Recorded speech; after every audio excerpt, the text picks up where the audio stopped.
Hello my dear friend, welcome to our channel education for you dear. तो हमने पिछले video में मतलब पार्ट 3 में सीजी टेट की प्रिपरेशन कर रहे हैं। हम पार्ट 3 में 10 क्वेश्चन देखे थे, ठीक है।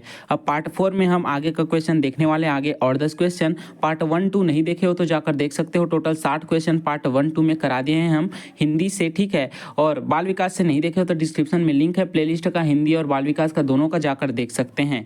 तो चलिए इसमें हम आगे बढ़ते हैं हिंदी में अगले पार्ट की ओर, ठीक है। तो चैनल पर नए हो तो चैनल को सब्सक्राइब कीजिएगा और बेल वाला आइकन को भी प्रेस करिए ताकि वीडियो का नोटिफिकेशन सबसे पहले आपके पास पहुंचे और महत्वपूर्ण क्वेश्चन का आंसर आपको पता चल सके और पेपर को आप क्रैक कर सके। तो चलिए शिक्षक भर्ती के टारगेट को पूरा करने के लिए हम प्रिपरेशन स्टार्ट करते हैं। क्वेश्चन की ओर आगे बढ़ते हैं। क्वेश्चन 11 है, प्राथमिक स्तर पर एक अध्यापिका संज्ञा पढ़ाते समय पहले संज्ञा की परिभाषा बताती है, उसके बाद उससे संबंधित उदाहरण समझाती है। अध्यापिका व्याकरण शिक्षण की कौन सी विधि अपना रही है, बताइए। ऑप्शन ए प्रत्यक्ष विधि, ऑप्शन बी सूत्र विधि, ऑप्शन सी आगमन विधि, ऑप्शन डी निगमन विधि। तो करेक्ट आंसर क्या होगा, पता है तो कमेंट में जल्दी से बताइएगा, नहीं पता तो हम आपको बताने वाले हैं, ठीक है। तो option number D is the right answer. निगमन विधि का प्रयोग यहाँ पर अध्यापिका द्वारा किया जा रहा है, ठीक है। क्वेश्चन नंबर 12 है, पठन कुशलता का मूल्यांकन करने के लिए आप क्या करेंगे। ऑप्शन ए पढ़ी गई सामग्री पर तथ्यात्मक प्रश्न पूछेंगे, ऑप्शन बी पढ़ी गई सामग्री पर प्रश्न बनवाएंगे, ऑप्शन सी पुस्तक के किसी पाठ की पंक्तियां बनवाएंगे, ऑप्शन डी बच्चों से जोर जोर से बोलकर पढ़ने के लिए कहेंगे ताकि उच्चारण की जांच हो सके। इसका राइट आंसर क्या होगा, इसका राइट आंसर होगा ऑप्शन नंबर डी, ठीक है। Option number D is the correct answer. बच्चों से जोर जोर से बोलकर पढ़ने के लिए कहेंगे ताकि उच्चारण की जांच हो सके, ठीक है। पठन कौशल के लिए बहुत ही महत्वपूर्ण है ये। क्वेश्चन 13 है, यहाँ पर पठित अंश पर प्रश्नों का निर्माण करवाने से ऑप्शन ए प्रश्न बैंक तैयार हो जाता है जिसका उपयोग प्रश्न पत्र बनाने में किया जाता है, ऑप्शन बी बच्चों की ऊर्जा समय व्यर्थ चला जाता है, ऑप्शन सी बच्चों की पढ़कर समझने की योग्यता का आंकलन होता है, ऑप्शन डी है प्रश्न पत्र बनाने में आसानी होती है। इसका क्या होगा correct answer, option number C is the right answer, ठीक है। बच्चों की पढ़कर समझने की योग्यता का आकलन होता है पठित अंश पर प्रश्न का निर्माण करवाने से, ठीक है। Option C is the correct answer. Question 14 है, प्राथमिक स्तर पर आधारभूत कौशल है, कौन सा है। ऑप्शन ए लिखना और बोलना, ऑप्शन बी पढ़ना और लिखना, ऑप्शन सी सुनना और बोलना, ऑप्शन डी पढ़ना और सुनना। तो करेक्ट आंसर क्या होगा, सुनना और बोलना प्राथमिक स्तर पर आधारभूत कौशल होंगे। Option number C is the right answer, option number C is the correct answer, ठीक है। 15 है, बच्चों की श्रवण योग्यता का विकास करने में सर्वाधिक सहायक है, क्या सहायक है। ऑप्शन ए भाषा प्रयोगशाला, option B audio tape, option C शब्दों का श्रुतलेख, ऑप्शन डी परस्पर बातचीत। करेक्ट आंसर क्या होगा यहाँ पर, ऑप्शन डी परस्पर बातचीत is the right answer, option number D is the right answer, ठीक है।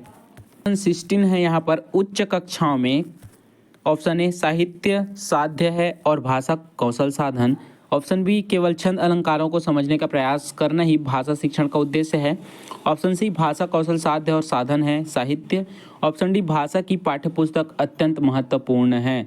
तो option number C is the correct answer, ठीक है। भाषा कौशल साध्य और साधन है साहित्य उच्च कक्षाओं में, ठीक है। क्वेश्चन है क्वेश्चन नंबर 17, सपना अपनी कक्षा के बच्चों को मौखिक अभिव्यक्ति के अवसर देने के लिए अनेक क्रियाकलाप करती है, ठीक है। ध्यान से सुनिए, सपना अपनी कक्षा के बच्चों को मौखिक अभिव्यक्ति के अवसर देने के लिए अनेक क्रियाकलाप करती है। आप निम्नलिखित में से सबसे ज़्यादा प्रभावी किसे मानेंगे। ऑप्शन ए विभिन्न परिस्थितियों में संवाद अदायगी करना, ऑप्शन बी शब्दों को जोर जोर से बोलना, ऑप्शन सी कहानी को बोल बोल कर पढ़ना, ऑप्शन डी है समाचार पत्र का वाचन करना। तो करेक्ट आंसर क्या होगा, कमेंट में जरूर बताइए, पता है तो नहीं पता तो मैं आपको आगे बताता हूँ। ऑप्शन नंबर ए है विभिन्न परिस्थितियों में संवाद अदायगी करना is the right answer, option number A is the correct answer. Question 18 है, उच्च प्राथमिक स्तर पर मुहावरे लोकोक्तियों के शिक्षण के संबंध में आपके लिए सर्वाधिक महत्वपूर्ण है, क्या है।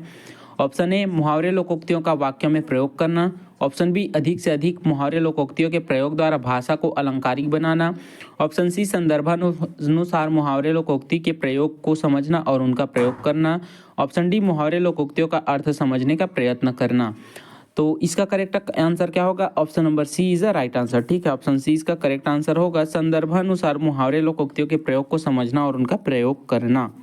19 है व्याकरण शिक्षण की वह पद्धति अपेक्षाकृत अधिक उचित है जिसमें ए बच्चे नियमों को कंठस्थ कर लेते हैं, ऑप्शन बी बच्चे उदाहरण से नियम की ओर ले जाते हैं, सी बच्चे नियमों से उदाहरण की ओर आ जाते हैं, ऑप्शन डी है बच्चे सूत्रों का प्रयोग करते हैं। करेक्ट आंसर क्या होगा? करेक्ट आंसर होगा ऑप्शन नंबर सी, बच्चे नियमों से उदाहरण की ओर जाते हैं इज द राइट आंसर।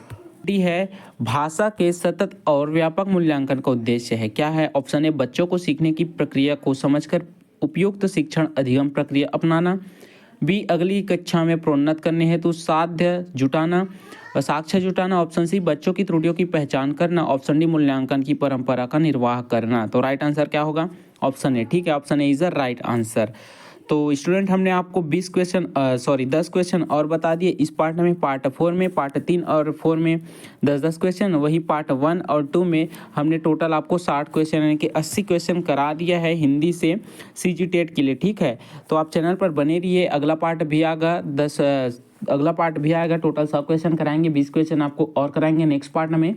फिर नेक्स्ट सब्जेक्ट स्टार्ट करेंगे। अगर आप बाल विकास नहीं देख रहे तो डिस्क्रिप्शन में लिंक है, जाकर देख लीजिए, उसको भी प्लेलिस्ट का लिंक है, सभी पार्ट देख लीजिए। तो मिलते हैं नेक्स्ट वीडियो में, तो चैनल को सब्सक्राइब जरूर कीजिएगा। ठीक है, चलिए मिलते हैं।